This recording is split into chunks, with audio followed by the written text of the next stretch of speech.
Vous vous dites qu'on risque rien, qu'on est très loin de certaines dictatures qu'on voit à la télé. Et pourtant, vous entendez parler de l'état de droit. On en entend parler de partout, on dit qu'il est menacé, qu'il est le socle de la démocratie, que sans lui, c'est la fin. Mais est-ce que vous savez exactement ce que c'est? C'est le juriste Hans Kelsen qui l'a défini au XXe siècle. C'est un état où le pouvoir est limité par le droit, grâce à une hiérarchie des règles. Dit comme ça, c'est un peu abstrait. Alors, prenons un exemple.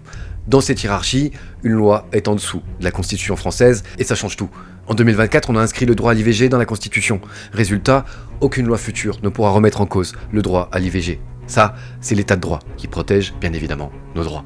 Mais l'état de droit, c'est pas que ça. C'est aussi l'égalité de tous devant la loi. Peu importe qu'on soit président, milliardaire ou simple citoyen, on doit être jugé selon les mêmes règles. Sinon, c'est plus un état de droit.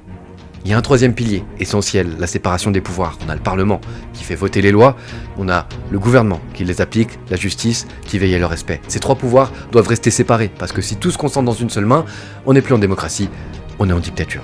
L'état de droit, c'est donc une protection. Il empêche les abus de pouvoir, il garantit nos droits, et sans lui, on n'a plus de démocratie. Alors, quand on entend dire que l'état de droit est menacé, c'est pas juste un débat de juristes. C'est des personnes qui se pensent au-dessus des lois, qui veulent faire passer leurs lois sans rendre de compte. Et là, c'est notre démocratie qui est en jeu.